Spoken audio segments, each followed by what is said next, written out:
दिल्ली चुनाव जीतने पर कौन हो सकता है बीजेपी का संभावित सीएम चेहरा। नमस्कार। दिल्ली में विधानसभा चुनाव की हलचल तेज हो चुकी है और नतीजे आने के बाद सबसे बड़ा सवाल ये उठ रहा है, अगर बीजेपी जीतती है तो दिल्ली का मुख्यमंत्री कौन होगा। क्या पार्टी एक अनुभवी चेहरे को चुनेगी या नरेंद्र मोदी और अमित शाह की रणनीति के तहत कोई नया चेहरा सामने आएगा। आइए जानते हैं उन नामों और समीकरणों के बारे में जो दिल्ली की राजनीति की दिशा तय करेंगे। नमस्कार, मैं अंजना और आप देख रहे हैं द विश्व प्रेम न्यूज। आइए बढ़ते हैं आज की बड़ी खबर की ओर। दिल्ली विधानसभा चुनाव के नतीजे आने के बाद भारतीय जनता पार्टी यानी बीजेपी के संभावित मुख्यमंत्री यानी सीएम चेहरे को लेकर चर्चा तेज हो गई है। बीजेपी हाईकमान ने हमेशा से चुनावी रणनीति में नए प्रयोग किए हैं और इस बार भी कुछ ऐसा ही देखने को मिल सकता है। राजस्थान, छत्तीसगढ़ और मध्य प्रदेश में विधानसभा चुनावों के बाद जब इन राज्यों में बीजेपी को बहुमत मिला तो पार्टी ने नए चेहरों को सीएम बना दिया था। इसी तरह हरियाणा में विधानसभा चुनाव से पहले मुख्यमंत्री बदलकर पार्टी ने अपनी चुनावी किस्मत पलट दी थी। इन उदाहरणों को देखते हुए दिल्ली में भी कुछ ऐसा ही खेल खेला जा सकता है जिससे बीजेपी की राजनीतिक स्थिति को मजबूत किया जा सके। दिल्ली में बीजेपी को यदि बहुमत मिलता है तो पार्टी की तरफ से मुख्यमंत्री पद के लिए किसे चुना जाएगा, यह सवाल पार्टी के भीतर और बाहर दोनों जगह पर चर्चा का विषय बन चुका है।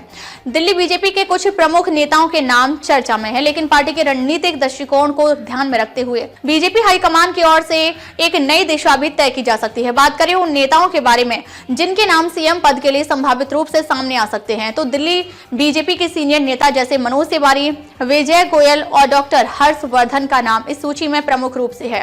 हालांकि नेताओं की स्थिति और जनता के बीच उनकी स्वीकार्यता को देखते हुए पार्टी हाईकमान के लिए निर्णय लेना आसान नहीं होगा। पार्टी के उच्च नेतृत्व की रणनीति पर गौर करें तो यह कोई नई बात नहीं है कि बीजेपी सीएम पद के उम्मीदवार के रूप में नए चेहरे को आगे लाने का विचार कर सकती है। भाजपा के लिए नरेंद्र मोदी का एक बड़ा राजनीतिक और चुनावी कौशल यह है कि वह समय और स्थिति के हिसाब से फैसले लेते हैं। जब भी जरूरी महसूस होता है वे ऐसे चेहरे को सीएम पद के रूप में प्रस्तुत करते हैं जो पार्टी को अधिक मजबूती प्रदान कर सके और चुनावी माहौल को अपनी ओर मोड़ सके। दिल्ली के बीजेपी के सीएम चेहरे को लेकर पार्टी के अंदर खाने में यह चर्चा भी हो रही है कि क्या दिल्ली की राजनीति में एक नया चेहरा लाकर पार्टी को फायदा हो सकता है। नरेंद्र मोदी की ओर से दिल्ली में सीएम चेहरा बदलने की संभावना पर बात की जा रही है। अगर पार्टी दिल्ली के चुनाव में जीतने में सफल होती है तो सीएम पद पर कोई नया और मजबूत चेहरा सामने आ सकता है जो दिल्ली की जनता को आकर्षित करने में सक्षम हो। राजनीतिक पर्यवेक्षकों के मुताबिक बीजेपी हाईकमान दिल्ली के चुनावों में किसी ऐसे चेहरे को आगे लाने का प्रयास कर सकती है जो न सिर्फ पार्टी के अंदर मजबूत हो बल्कि आम जनता के बीच भी अपनी स्वीकार्यता बढ़ा सके। दिल्ली में चुनावी माहौल बहुत ही संवेदनशील होता है और इस बार बीजेपी के लिए स्थिति में पलटाव लाने की काफी संभावना है। नरेंद्र मोदी की नेतृत्व क्षमता और चुनावी रणनीति के बारे में यह माना जाता है कि वे कभी भी पूरी राजनीति को पलटने की चाबी घुमा सकते हैं जिससे भाजपा को दिल्ली में बंपर जीत मिल सके। राजनीति में नतीजों को पलटने के कई उदाहरण मौजूद हैं। हरियाणा में जहां चुनाव से पहले मुख्यमंत्री बदला गया, बीजेपी ने चुनावी रणनीति में शानदार बदलाव किया जिसका परिणाम पार्टी की तरफ से सत्ता में आया। कुछ इसी तरह की रणनीति दिल्ली में भी अपनाई जा सकती है। बीजेपी के लिए दिल्ली में जीत हासिल करना केवल पार्टी के लिए एक अवसर नहीं बल्कि यह पूरे देश भर में उसकी राजनीतिक ताकत को और भी मजबूत करने का मौका होगा।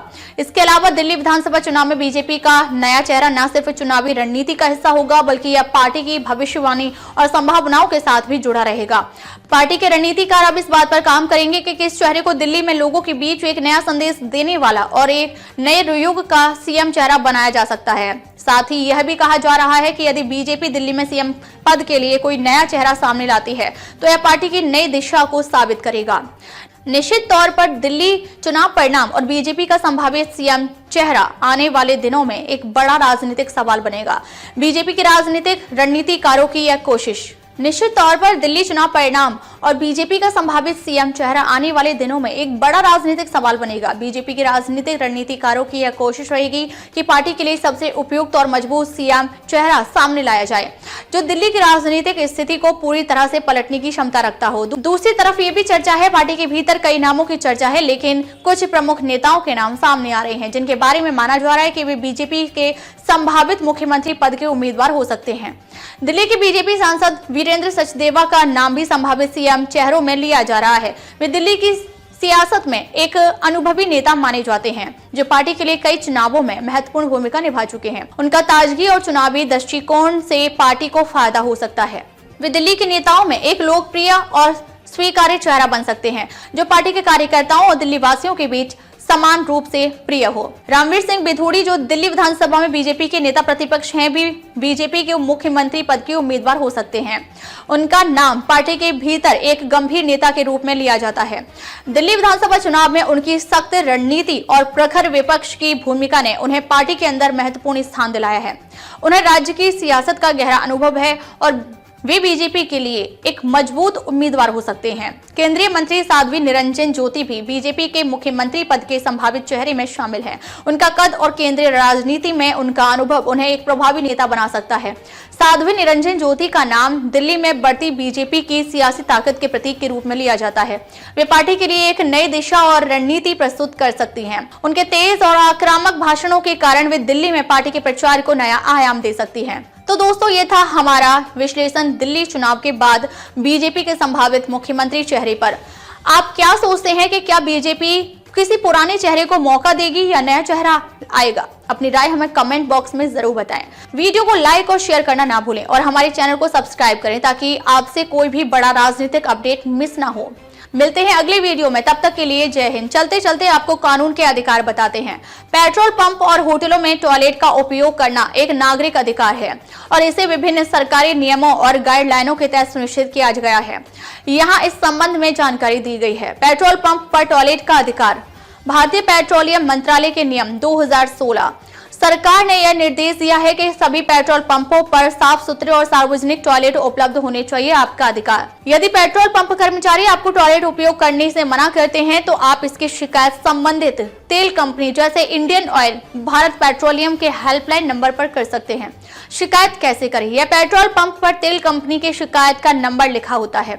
आप पेट्रोल पंप की रसीद या स्थान का विवरण लेकर ईमेल या हेल्पलाइन पर शिकायत दर्ज कर सकते हैं। होटलों में टॉयलेट का उपयोग, स्वच्छ भारत मिशन के तहत निर्देश। होटल या रेस्टोरेंट की स्वच्छता बनाए रखने के लिए अपने टॉयलेट्स का उपयोग ग्राहकों और जरूरतमंद लोगों को प्रदान करना होता है। सार्वजनिक स्थानों पर सुविधा, बड़े होटलों और रेस्टोरेंट के पास टॉयलेट उपलब्ध होते हैं और इन्हें उपयोग करने से कोई रोक नहीं सकता। यदि अधिकार से वंचित किया जाए तो क्या करें?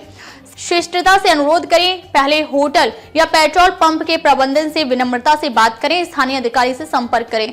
स्थानीय नगर निगम या हेल्पलाइन से शिकायत दर्ज कराएं। कंज्यूमर हेल्पलाइन आप 1800-114000 या 14404 नंबर पर कॉल करके उपभोक्ता अधिकारों की शिकायत दर्ज कर सकते हैं। आपको अपने अधिकार का पालन कराने के लिए सजग और जागरूक रहने की आवश्यकता है। इन नियमों का पालन करना पेट्रोल पंप और होटलों की कानूनी जिम्मेदारी है। अब तक के लिए बस इतना ही। फिर मिलते हैं एक ऐसी ही बड़ी खबर के साथ। अब तक के लिए नमस्कार और देखते रहिए विश्व प्रेम न्यूज।